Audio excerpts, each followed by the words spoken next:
Hello students, welcome to my YouTube channel. मेरा नाम है ऋषभ मीणा और आज हम इस वीडियो में हमारी रिवीजन सीरीज़ को कंटिन्यू करने वाले हैं। और जो आज हम इस वीडियो में जो चैप्टर डिस्कस करेंगे वो है इनकम डिटर्मिनेशन एंड मल्टीप्लायर। बेटा इस चैप्टर में है ना बहुत बच्चे कंफ्यूज होते हैं और बेटा इस चैप्टर से 4 मार्क का क्वेश्चन 110% आएगा। जो आज मैं इस चैप्टर को जो कवर करूंगा, इस वीडियो में हम लोग सिर्फ और सिर्फ थ्योरी पोर्शन को कवर करेंगे और इसके थ्योरी पोर्शन से 4 मार्क का क्वेश्चन 110% आपको 19 मार्च के पेपर में देखने को मिलेगा। ठीक है बेटा, इस चैप्टर के न्यूमेरिकल्स को मैं एक सेपरेट वीडियो में कवर करूंगा। क्योंकि बेटा जब तक न्यूमेरिकल्स पे टाइम ना लगाया जाए, 8-10 क्वेश्चन नहीं करेंगे तो बेटा कॉन्सेप्ट क्लियर नहीं होंगे। इसलिए इस वीडियो में सिर्फ और सिर्फ थ्योरी पार्ट पे कवर करेंगे और न्यूमेरिकल्स पोर्शन के लिए मैं एक डिफरेंट वीडियो लाऊंगा। ठीक है, तो बिना देर किए वीडियो को स्टार्ट करते हैं।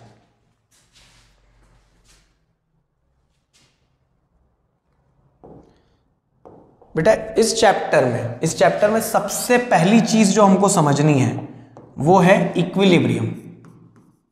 ठीक है, पहला टॉपिक है हमारा इक्विलिब्रियम। बेटा इक्विलिब्रियम, एक इकोनॉमी कब इक्विलिब्रियम में होगी? जब उस इकोनॉमी में एग्रीगेट डिमांड एग्रीगेट सप्लाई के इक्वल होगी। इक्विलिब्रियम का मतलब क्या कि उस इकोनॉमी में एग्रीगेट डिमांड और एग्रीगेट सप्लाई इक्वल हो जाएगा। एग्रीगेट डिमांड क्या होता है? जितने भी सेक्टर्स हैं वो प्लानिंग टू बाय एंड जितने भी सप्लायर्स हैं या मैन्युफैक्चरर हैं वो विलिंग टू सप्लाई। जितने लोग डिमांड कर रहे हैं उतने ही सप्लायर्स सप्लाई करने को देख रहे हैं, तब इकोनॉमी क्या होगी बेटा? इक्विलिब्रियम में होगी। ठीक है, और इसी इक्विलिब्रियम सिचुएशन को क्या बोलते हैं? Effective demand. बेटा इस वर्ड से क्वेश्चन आया था लास्ट ईयर, है ना, कि इफेक्टिव डिमांड सिचुएशन क्या होती है? बेटा इफेक्टिव डिमांड सिचुएशन वही होती है जो इक्विलिब्रियम की सिचुएशन है, जहां एग्रीगेट डिमांड किसके बराबर है? एग्रीगेट सप्लाई के। ठीक है, चलो नेक्स्ट। बेटा अब इक्विलिब्रियम को समझने के लिए, बेटा इक्विलिब्रियम क्या है? एक स्टेट ऑफ रेस्ट है जहां पे कोई चीज चेंज करने की जरूरत नहीं है। ठीक है, वो ऐसी सिचुएशन है जहां पे डिमांड और सप्लाई क्या है? इक्वल है, तो वहां पे कोई चीज चेंज करने की टेंशन ही नहीं है।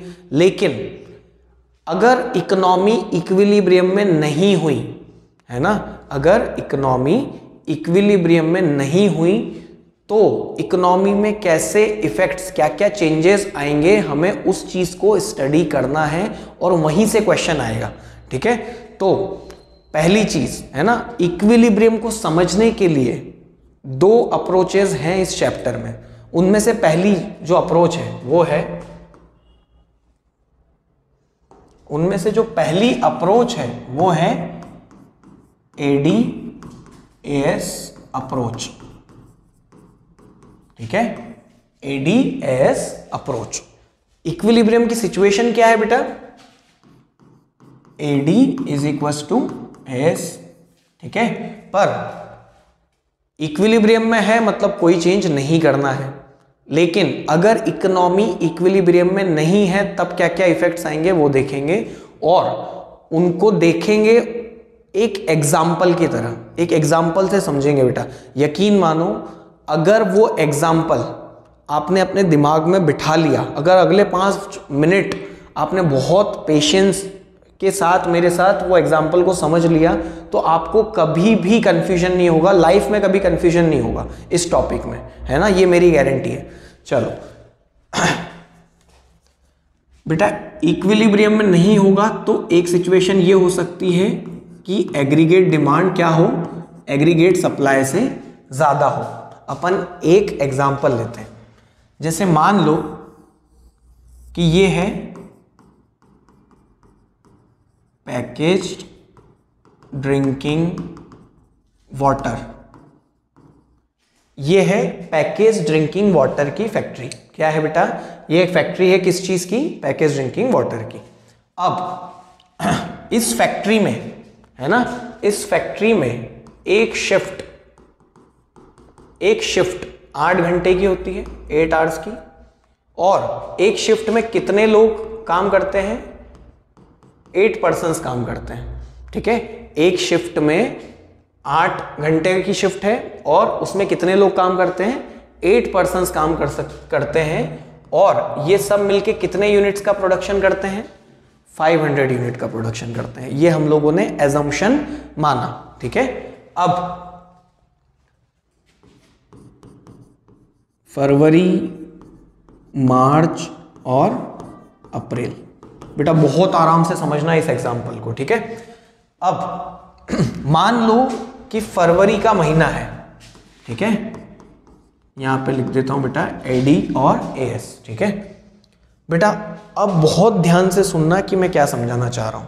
ठीक है, मान लो कि फरवरी का महीना चल रहा है। ठीक है, अब फरवरी का महीना है जो अभी चल रहा है, तो थोड़ी सी ठंड है। अब ठंड है तो पानी की डिमांड, पैकेज ड्रिंकिंग वाटर की डिमांड क्या होगी? थोड़ी सी कम होगी।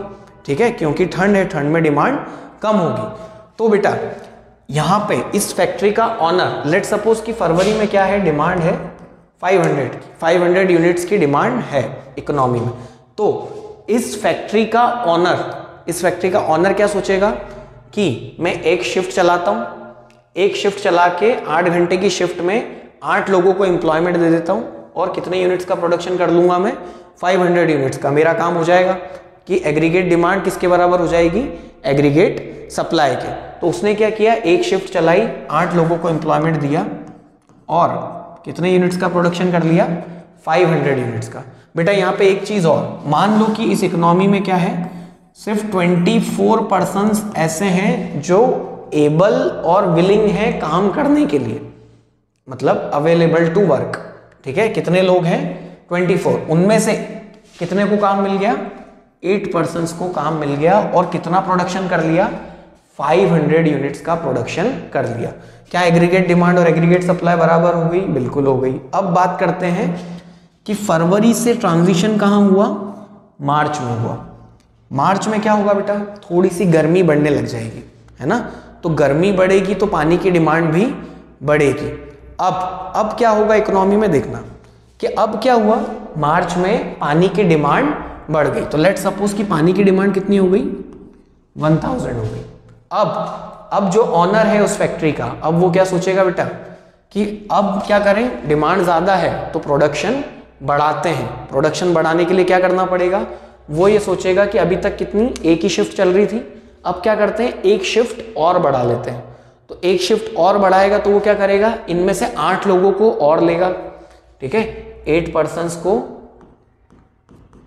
और 8 पर्सन्स को और एम्प्लॉयमेंट देगा और 8 आवर्स की शिफ्ट और चला लेगा और कितना प्रोडक्शन हो जाएगा, इस शिफ्ट में भी 500 और इस शिफ्ट में भी 500। तो टोटल कितना प्रोडक्शन हो गया, कितना सप्लाई हो गई, 1000 की।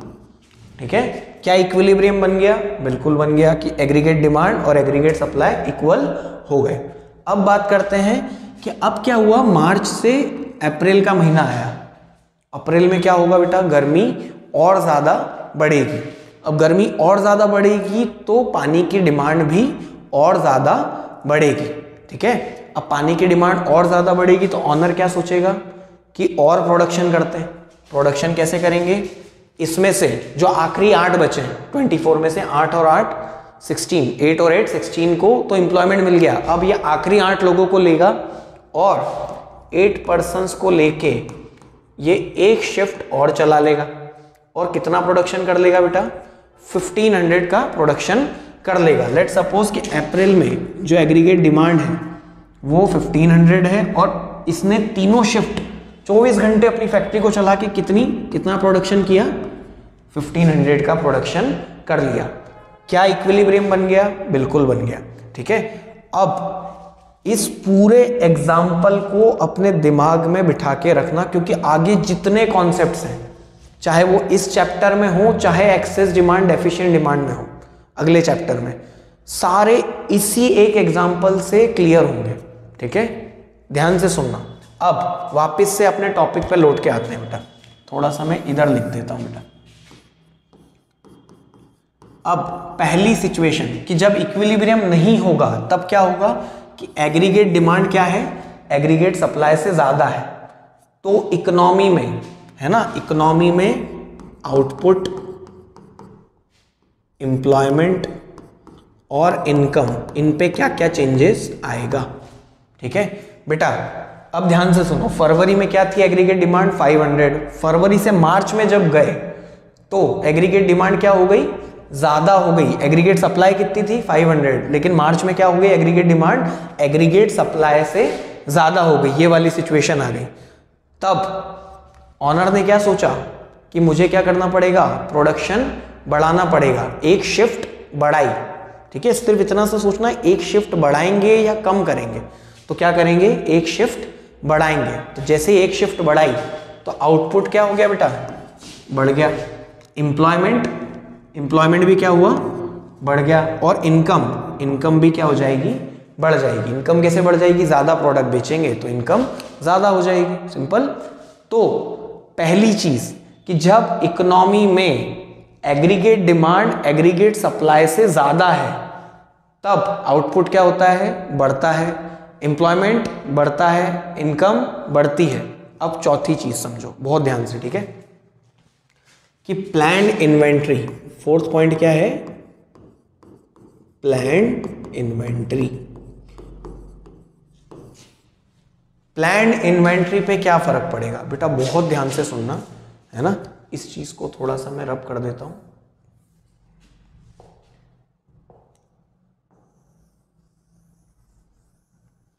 बेटा सबसे पहले इस वर्ड का मतलब समझाता हूं।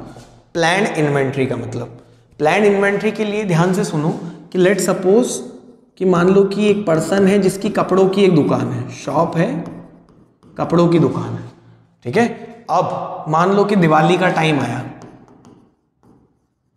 ठीक है, क्या आया, दिवाली का टाइम आया। तो बेटा हर बिजनेसमैन एक अपने दिमाग में रखता है कि दिवाली पे मेरे इतने कपड़े तो बिक ही जाते हैं, है ना, एक एस्टिमेट रखता है वो अपने दिमाग में। तो मान लो कि इस पर्सन ने ये सोचा कि यार मेरे है ना दिवाली पे 1 लाख के कपड़े तो बिक ही जाएंगे। कितने के बिक जाएंगे, 1 लाख के कपड़े तो बिक जाएंगे। तो इसने क्या किया, 1 लाख के कपड़े मंगवा के और दिवाली का स्टॉक रख लिया। तो जिस स्टॉक की बात हो रही है ना बेटा, उसी को क्या कहते हैं, प्लान्ड इन्वेंट्री।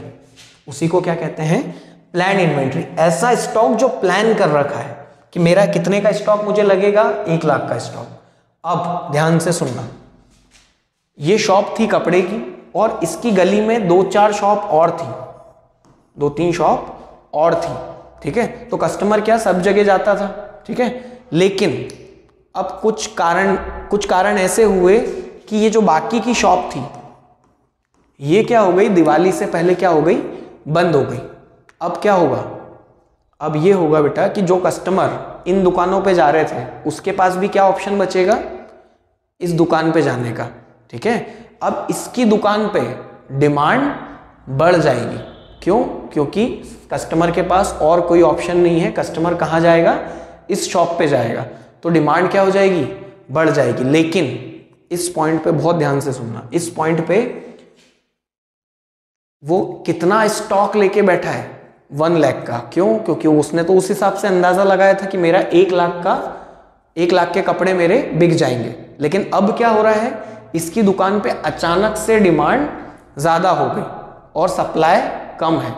तो जब एग्रीगेट डिमांड एग्रीगेट सप्लाई से ज्यादा है तो प्लान्ड इन्वेंट्री क्या हो जाएगी, उसने किस हिसाब से प्लान किया था कि 1 लाख के कपड़े बेच देगा।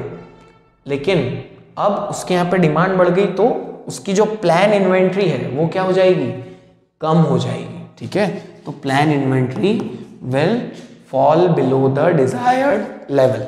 ठीक है चलो, अब बेटा एग्रीगेट डिमांड एग्रीगेट सप्लाई से ज्यादा होगी तो एक शिफ्ट बढ़ानी पड़ेगी। जैसे ही एक शिफ्ट बढ़ाएंगे, बेटा अपना दिमाग इस जगह ले जाना कि एक शिफ्ट बढ़ाएंगे या कम करेंगे। बढ़ाई, जैसे ही बढ़ाई तो आउटपुट बढ़ जाएगा। एम्प्लॉयमेंट बढ़ जाएगा, इनकम बढ़ जाएगी और प्लान इन्वेंट्री वो क्या हो जाएगी, कम हो जाएगी। सिंपल। अब नेक्स्ट सिचुएशन समझते हैं। सेकंड सिचुएशन क्या हो जाएगी बेटा, जब एग्रीगेट डिमांड एग्रीगेट सप्लाई से कम होगी। क्या होगी, एग्रीगेट डिमांड क्या हो जाएगी, कम हो जाएगी एग्रीगेट सप्लाई से।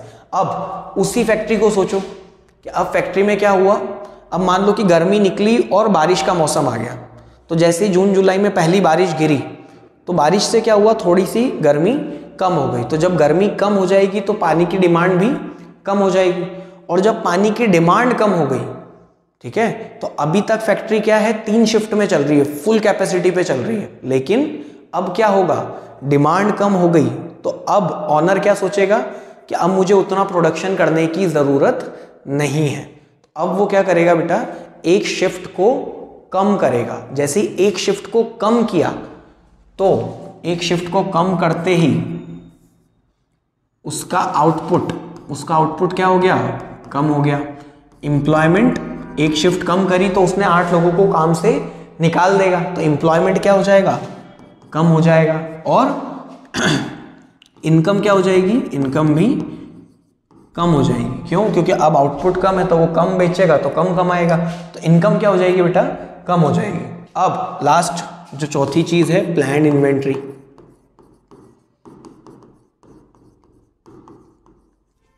प्लान्ड इन्वेंट्री है ना, प्लान्ड इन्वेंट्री के लिए वापस से उस कपड़े की शॉप से समझते हैं कि अगर मान लो कि वो कपड़े की शॉप वाला कितने का स्टॉक लेके बैठा है, 1 लाख का स्टॉक लेके बैठा है कि इतने तो कपड़े बेच ही दूंगा आराम से, ठीक है। लेकिन अब मान लो कि उसकी गली में ना 3-4 दुकानें नई खुल गई। क्या हो गई, 3-4 दुकानें और ज्यादा खुल गई, तो कंपटीशन हो गया।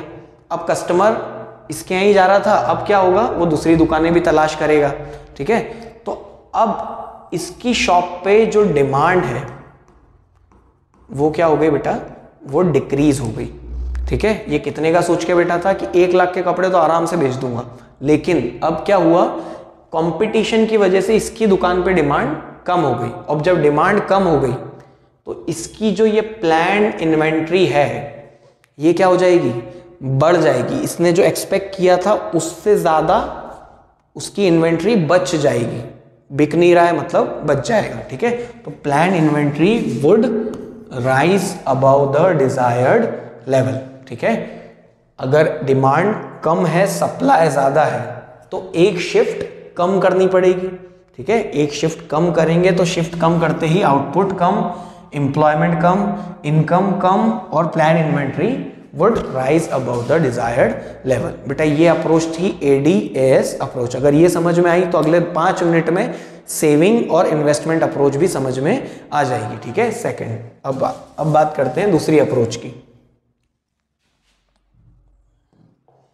सेकेंड अप्रोच है बेटा इक्विलिब्रियम को समझने के लिए, वो है सेविंग इन्वेस्टमेंट अप्रोच, ठीक है। बेटा इक्विलिब्रियम पे एक सिचुएशन होती है AD is equal to AS, ठीक है। और AD का फॉर्मूला क्या होता है बेटा, C+I, और AS का फॉर्मूला क्या होता है, C+S। बेटा C से C कैंसिल, तो बचा क्या, saving is equal to investment. तो इक्विलिब्रियम पे 2 चीजें होती हैं, एक AD is equal to AS, और सेकंड क्या होता है, saving is equal to investment, ठीक है। तो अब बात करते हैं सेविंग इन्वेस्टमेंट अप्रोच से, समझते हैं कि अगर एक इकोनॉमी में इक्विलिब्रियम नहीं है तो इकोनॉमी में क्या क्या इफेक्ट आएंगे, ठीक है। बहुत आसान है बेटा, है ना।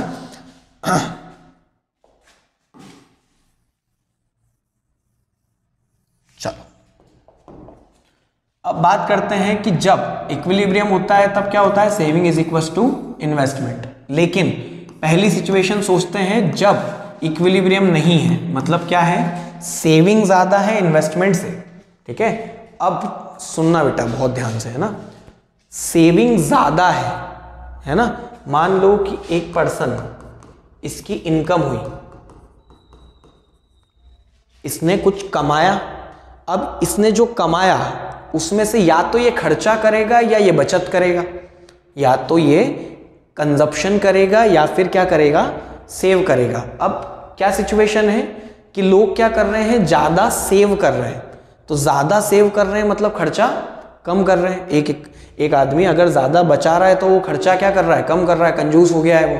तो अगर वो खर्चा कम करेगा, ठीक है, मतलब अगर कंजप्शन, सेविंग ज़्यादा है मतलब कंजप्शन क्या हो जाएगा, कम हो जाएगा।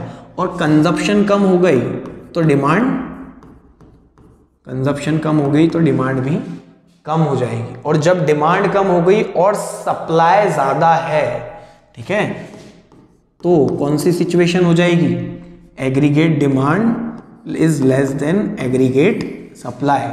कि डिमांड कम है सप्लाई ज़्यादा है। बेटा डिमांड कम है सप्लाई ज़्यादा है तो शिफ्ट, वो ऑनर क्या सोचेगा, शिफ्ट बढ़ाना है कि कम करना है, शिफ्ट कम करना है। क्यों, क्योंकि डिमांड ही नहीं है। तो जैसे ही शिफ्ट कम करी, तो जैसे ही शिफ्ट कम करी तो आउटपुट क्या हो जाएगा, कम हो जाएगा। इनकम भी कम हो जाएगी, एम्प्लॉयमेंट भी कम हो जाएगा। और planned inventory would rise above the desired level. Simple है। नेक्स्ट चीज समझते हैं। अब सेकंड सिचुएशन पे बात करते हैं। जब सेविंग कम है, इन्वेस्टमेंट ज्यादा है, ठीक है, सेविंग कम है मतलब कंजप्शन क्या है बेटा, ज्यादा है। कंजप्शन ज्यादा है मतलब डिमांड ज्यादा है। और जब डिमांड ज्यादा है ना, तो वो फैक्ट्री ऑनर क्या सोचेगा कि डिमांड ज्यादा है तो एक शिफ्ट बढ़ा लेते हैं। जैसे ही शिफ्ट बढ़ाई तो आउटपुट क्या हो जाएगा, बढ़ जाएगा, एम्प्लॉयमेंट बढ़ जाएगा, इनकम भी बढ़ जाएगी और इनकम बढ़ जाएगी। और प्लान्ड इन्वेंट्री क्या हो जाएगी, प्लान्ड इन्वेंट्री कम हो जाएगी। क्यों कम हो जाएगी, क्योंकि डिमांड ज़्यादा है, सप्लाई कम है, ठीक है। तो जो प्लान कर रखा है उससे ज़्यादा बिक रहा है, तो हमारा स्टॉक क्या हो जाएगा, कम हो जाएगा, ठीक है। चलो, ये था aggregate demand and aggregate supply approach and saving investment approach. अब इस चैप्टर का लास्ट थ्योरी पोर्शन इक्विलिब्रियम, ठीक है। अब बहुत ध्यान से सुनना, इक्विलिब्रियम लेवल, अलग अलग तरह के इक्विलिब्रियम लेवल होते हैं बेटा, 3 तरह के। तो तीनों को बहुत अच्छे से समझेंगे इसी एग्जाम्पल के साथ, ठीक है। चलो, अब इकोनॉमी में 3 तरह के इक्विलिब्रियम लेवल होते हैं। पहला फुल एम्प्लॉयमेंट इक्विलिब्रियम लेवल, ठीक है, फुल एम्प्लॉयमेंट इक्विलिब्रियम लेवल। बेटा बहुत ध्यान से सुनना, इस पूरे वर्ड्स को 2 पार्ट्स में तोड़ते हैं, ठीक है, इस पूरे वर्ड को 2 पार्ट्स में तोड़ते हैं, ठीक है। फुल एम्प्लॉयमेंट और इक्विलिब्रियम लेवल दोनों को अलग अलग समझते हैं, फिर कंबाइन कर लेंगे।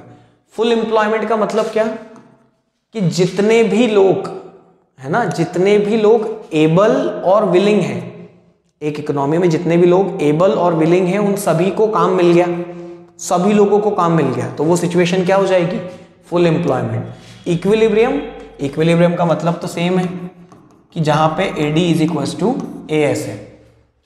तो अब इन दोनों वर्ड्स को कंबाइन करते हैं, ठीक है, कि ऐसी situation, full employment equilibrium level क्या है, एक ऐसी सिचुएशन है जहां पे सभी एबल और विलिंग लोगों को काम मिल जाए और इक्विलिब्रियम भी बन जाए। बेटा आपने उस एग्जाम्पल में कितने लोग थे, 24 लोग थे, और अप्रैल का महीना ऐसा था जब सभी लोगों को काम मिल गया, 24 सारे लोगों को काम मिल गया, और क्या इक्विलिब्रियम बन गया था, बिल्कुल बन गया था। क्यों, क्योंकि एग्रीगेट डिमांड 1503 और एग्रीगेट सप्लाई भी क्या था, 1500 ही था, ठीक है।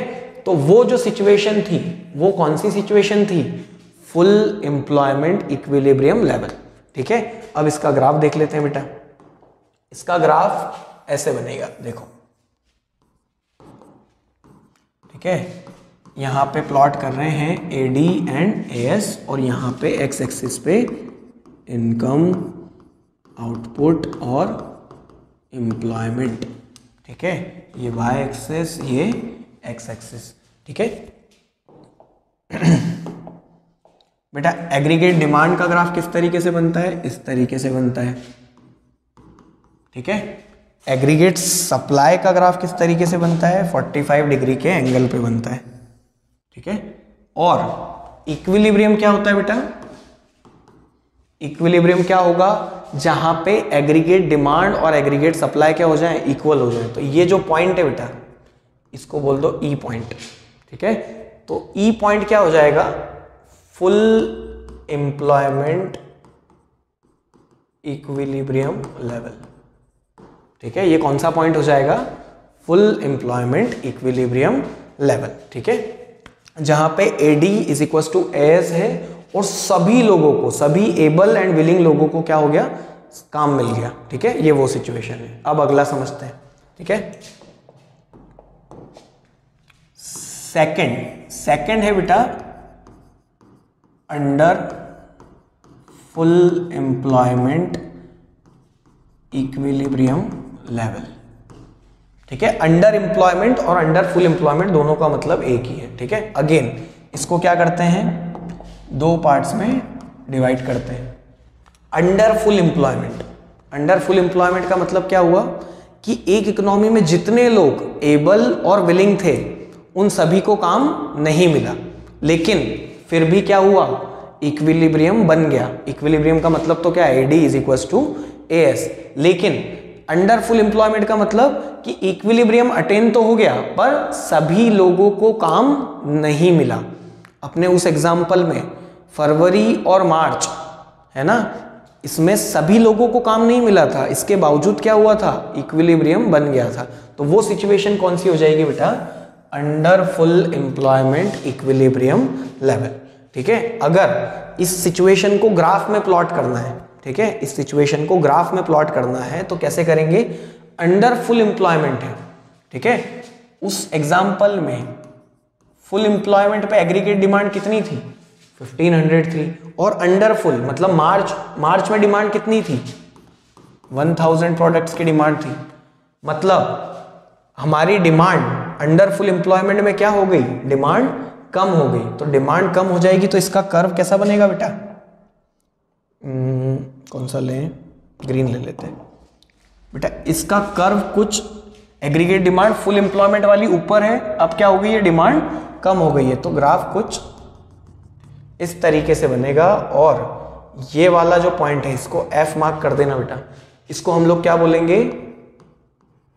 Under full employment equilibrium level, ठीक है।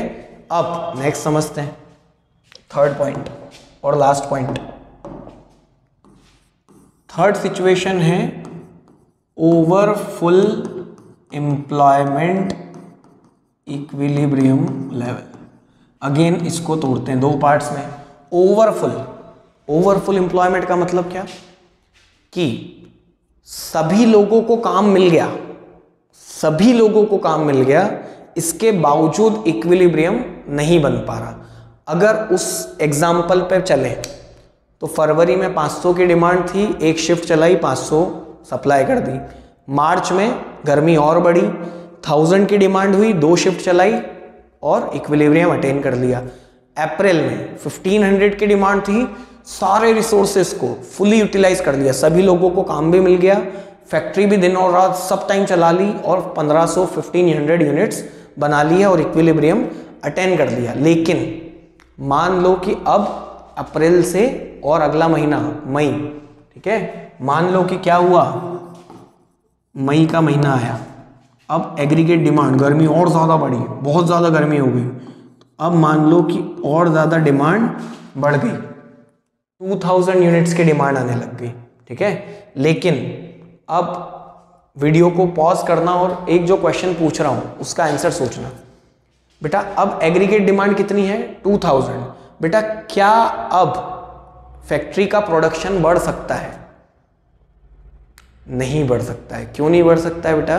क्योंकि 24 घंटे फैक्ट्री चला ली, जितने लोग थे सभी लोगों को एम्प्लॉयमेंट भी दे दिया, अब कैसे प्रोडक्शन बढ़ाओगे? अब तो प्रोडक्शन कैपेसिटी और ज़्यादा इकोनॉमी में है ही नहीं, ठीक है।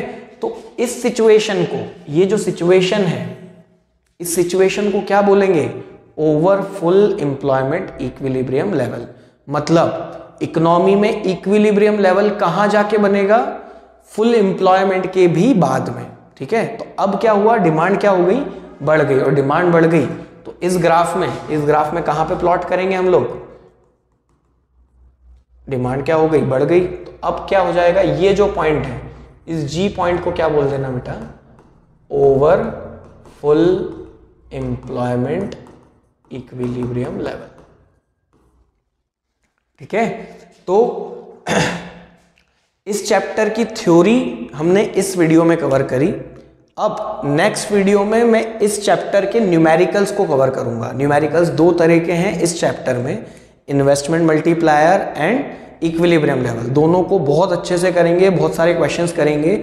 और इस वीडियो को अब यहाँ पे ख़त्म करते हैं। अगर आपको ये वीडियो अच्छी लगी हो तो प्लीज़ लाइक, शेयर और सब्सक्राइब माय चैनल। और अगर कोई भी डाउट हो बेटा, तो आप प्लीज़ कमेंट बॉक्स में कमेंट कीजिए, मैं ज़रूर रिप्लाई करूँगा। ठीक है, थैंक यू सो मच।